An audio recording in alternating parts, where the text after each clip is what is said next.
Hello, and welcome to Trans Truth, the podcast dedicated to dispelling myths, fear, and ignorance about transgender people. Along the way, we'll be sharing items of interest to the transgender community, from political and news events to health, fashion, and beauty.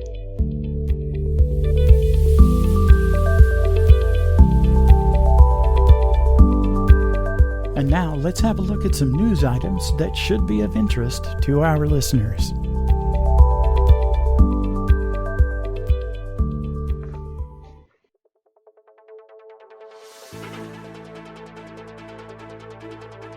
Our news segment for this episode will be brief, as our main topic today is all about the political activity that continues to unfold around the country and threaten the health and well-being of the transgender community. Our top news stories for this episode are the good kind. The Daily Mail, a UK newspaper, reports that the governor of Colorado has just signed 3 bills that will make that state a safe haven for what is being called transgender treatment tourism. To quote from the article, it makes Colorado a safe haven for children under 18 with gender dysphoria looking for puberty blockers, hormone therapies, and sex change operations. We should point out that sex change operations is an antiquated term for gender-affirming surgeries and is only rarely performed on juveniles, and then only after extensive, careful evaluation, despite the pearl-clutching panicked appeals from the right-wing nuts. Back to you, Kelly. And NPR is reporting that Minnesota will likely join a small but growing list of states that have passed laws that actually protect gender-affirming health care.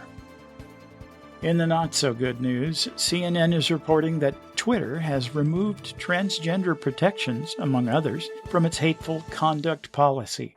This move puts Twitter more out of line with other social media outlets. In the minds of Twitter's leadership, certain kinds of hate speech are okay, I guess. And this just in, has-been music star Kid Rock recently produced a video in which he attacks 2 or 3 full cases of Bud Light with a fully automatic weapon. In the viral video, which has been seen and shared by what must be dozens of right-wing snowflakes, a clearly emotional Rock displays his rage at Anheuser-Busch for being associated with that scary trans woman, Dylan Mulvaney. No charges have been filed. As it turns out, nobody cares about the murder of multiple cans of lousy beer. Kelly, may I point out that the cans of beer had to be purchased in order to destroy them? It just confirms what we say here in Texas. You can't fix stupid.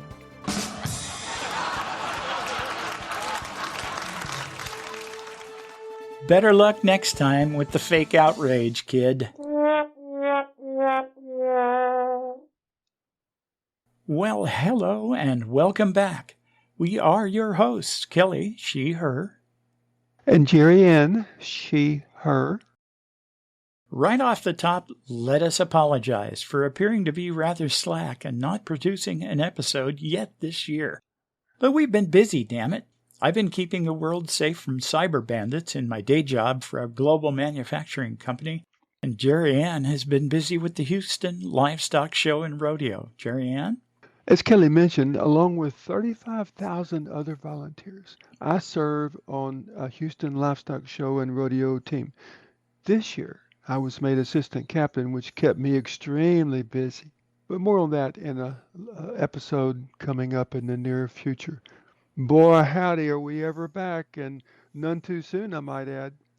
This episode is busting at the seams with important stuff for our listeners.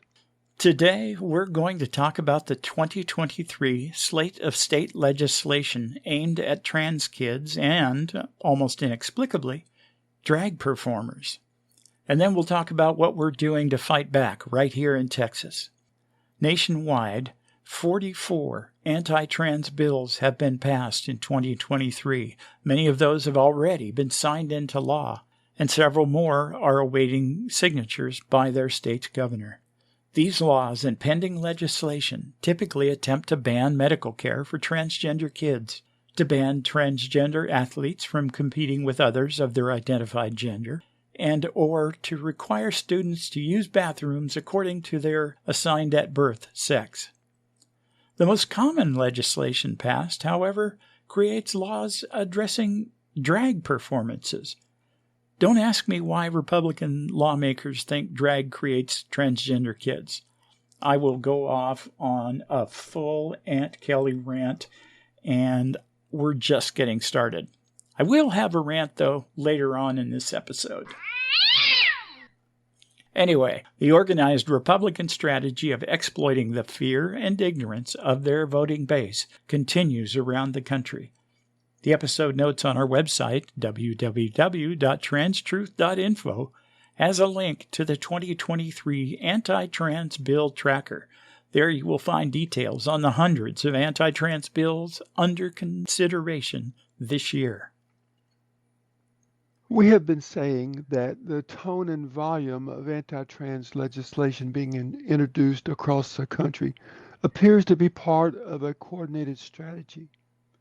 On March 8th of this year, Mother Jones broke a story about a leaked pile of emails from 2019 between South Dakota Republican State Representative Fred Dutch and a group of anti-trans activists with the text of a bill that he hoped would become law. That law would make providing evidence-based gender-affirming care a felony.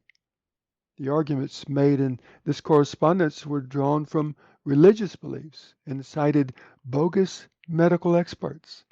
That bill failed after the South Dakota legislators heard testimony from medical professionals stating that they should not be sent to prison for following the accepted standards of care.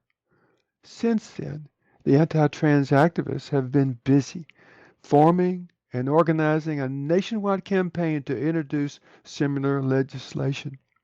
A link to the Mother Jones story is in the episode notes. In summary, as of today, there are 425 active anti-trans bills across 46 states. 44 have passed. Several of these bills have been signed into law. Jeri Ann just mentioned the standard of care, and while we've dealt with it before, everything about this latest Republican fear campaign utterly ignores that standard. So let's review. The practice of medicine, to include psychiatric and psychological disciplines, has long recognized the importance of developing and adhering to a, quote, standard of care, unquote. As a caregiver, if you deviate from the standard of care, you can expect to have attention focused on your decisions and conduct. Such standards are developed through disciplined research, peer review, and professional consensus. In other words, they are what the smart people agree when treating a patient for pretty much any given condition. The standard of care for the evaluation and treatment of transgender patients has been developed, evaluated, and published by the World Professional Association for Transgender Health, or WPATH. Note that the American Medical Association, the American Academy of Pediatrics, and the American Psychological Association all recommend the providing of evidence-based, gender-affirming care for those suffering from gender dysphoria. These groups note that such care is the only effective treatment for gender dysphoria, and that not providing that care can lead to additional suffering, anxiety, depression, and suicidal ideation, suicide attempts, and successful suicides.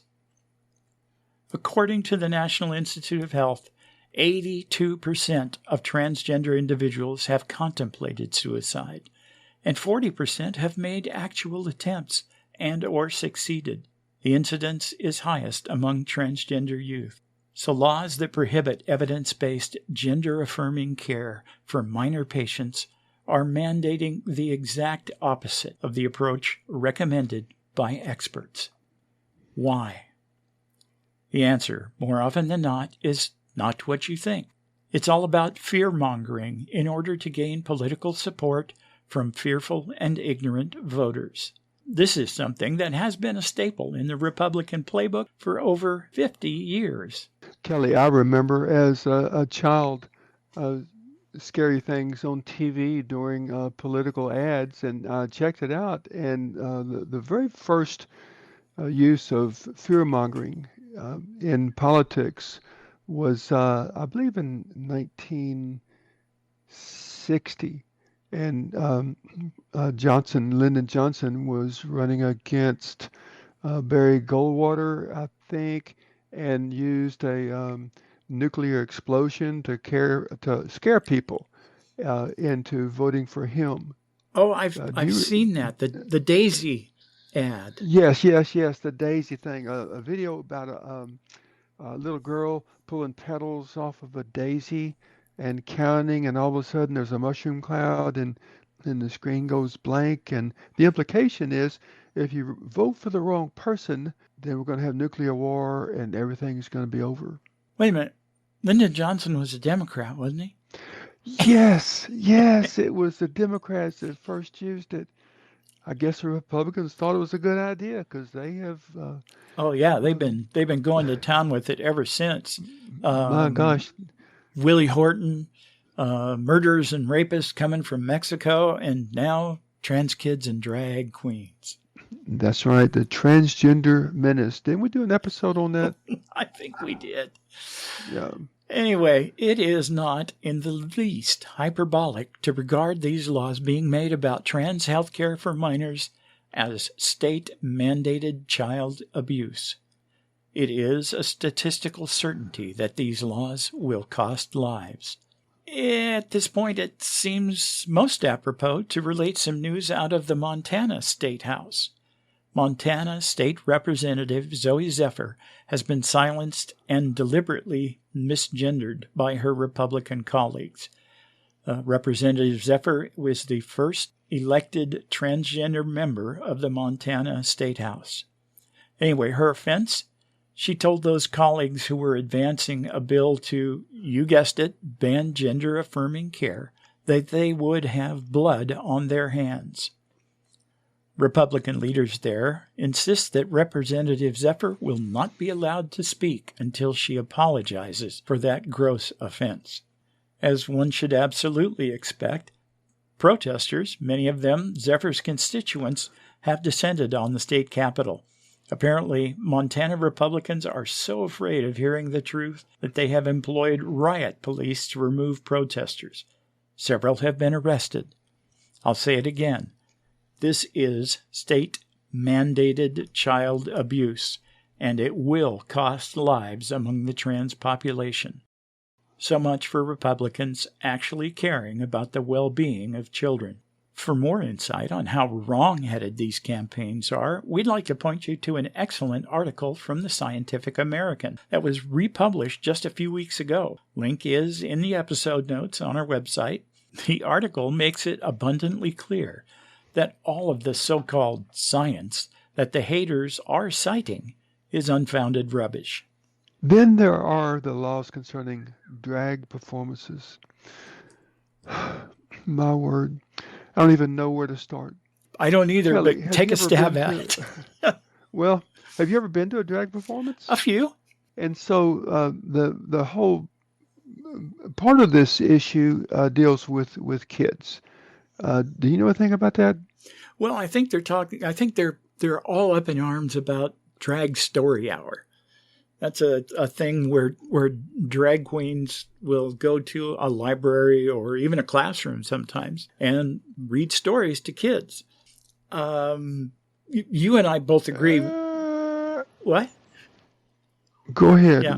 Go ahead. I want to say something when you're done. You and I both agree that drag isn't our thing. But listen, kids love clowns. So you put a man in an exaggerated wig and outfit and makeup and have him stand up in front of a bunch of kids and speak in a man's voice. That's funny. Kids love that. And anything that makes kids laugh is okay in my book. So what is the danger trying to be dealt with here? Well, again, What is the danger to the kids? yeah, again, I think that the Republican snowflakes have convinced themselves that drag queens are grooming kids to become transgender. There's absolutely no basis in fact to support that. And they're also conflating drag performance as is performed in adult venues with what's going on at Drag Story Hour. Well, we're just going to have to wait and see how all this turns out, I guess. So back to Trans Truth. Okay. Well, I wanted to tell you all about my experience last month in being an activist. On Monday, March 20th of this year, Equality Texas, along with other organizations, held the All In for Equality rally on the steps of the state capitol in Austin. This is the first time I had ever participated in something like this at a government capitol. Anyway, several hundred attended the rally and visited with state legislators and shared our concerns and thanked our allies, and there were more than a few.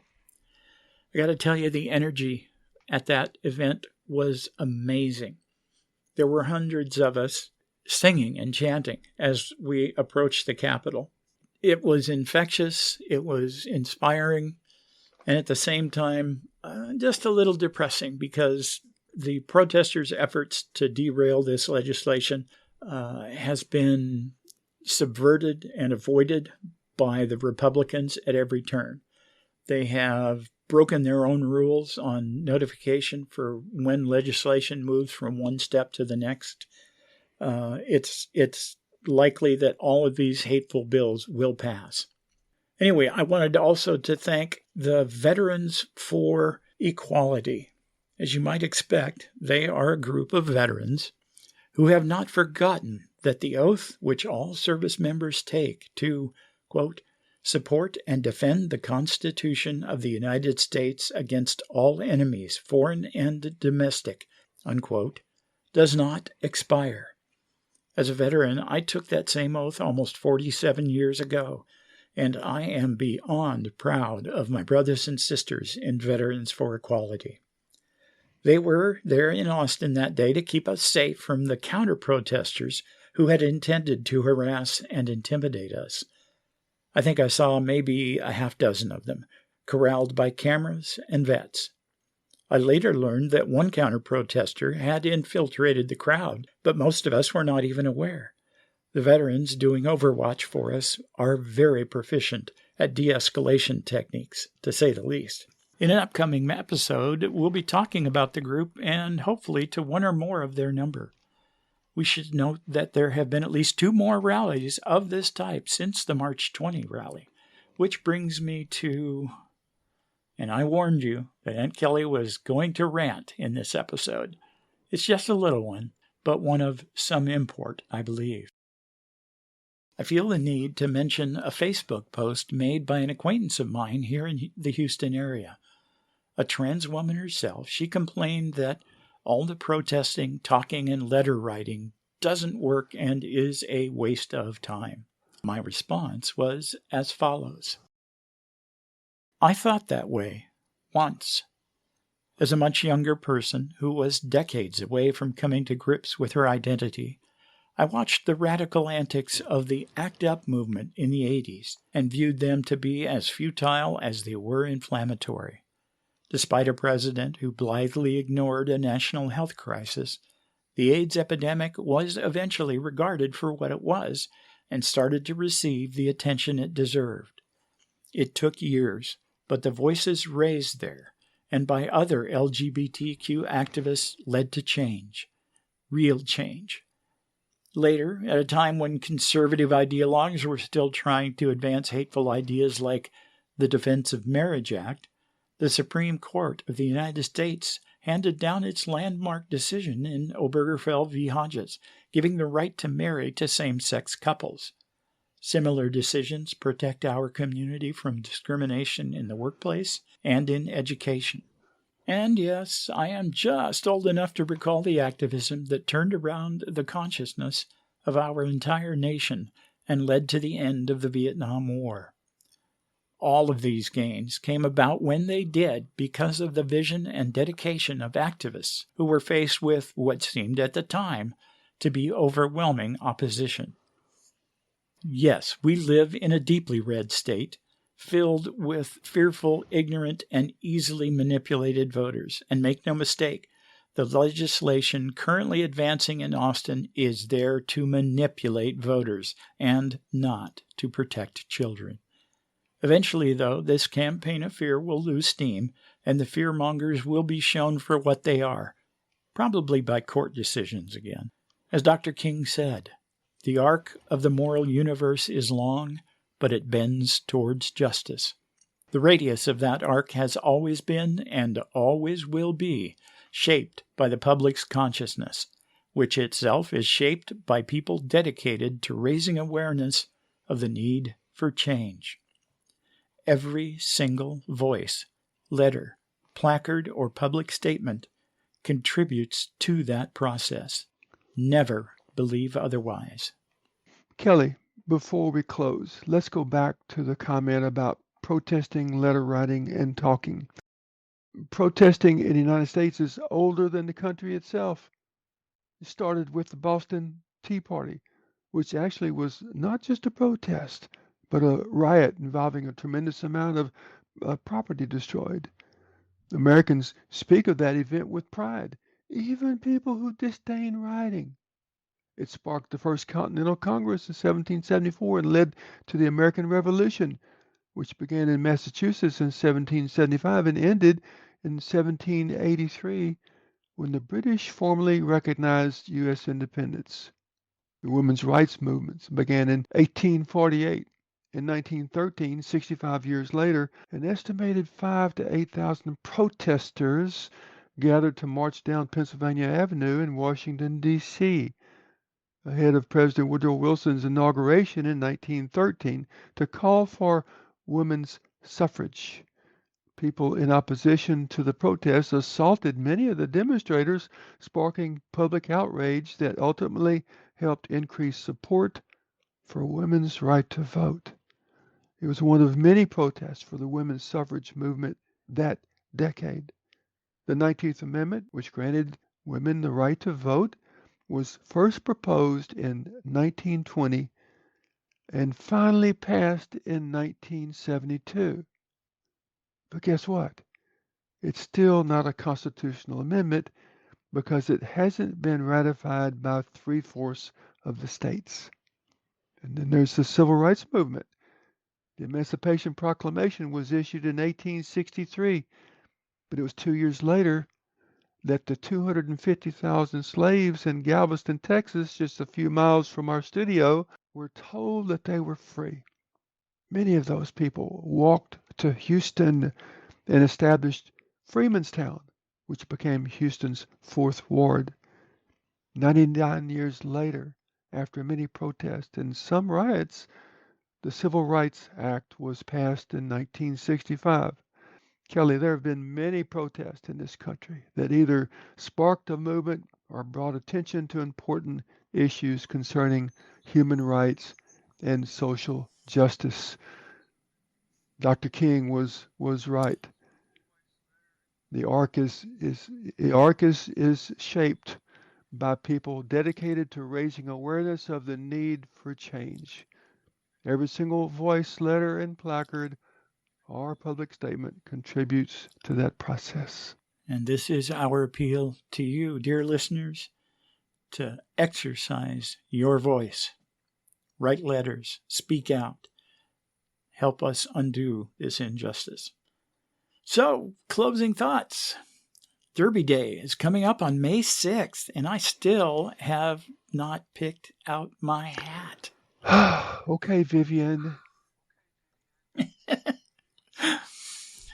And just a warning, Jeri Ann and I are going to be visiting Las Vegas in less than 3 weeks. Yeah, 3 weeks from right now. Well, in fact, 3 weeks from this moment, we will be in the air heading west to Vegas. I hope they're ready for us. Other upcoming topics we'll be covering include presence activism, or as we call it, ambassadorship. Jeri Ann will talk about how she just lives a quiet life while running the Houston Livestock Show and Rodeo. We'll have interviews with some of the wonderful people I met at the March 20 rally in Austin. And we'll do a review of the stunning ignorance, not to mention arrogance, demonstrated by the U.S. House Representative for my district, Troy Nehls, in his response to my request to vote no on the Parents' Bill of Rights, which was recently passed by that body.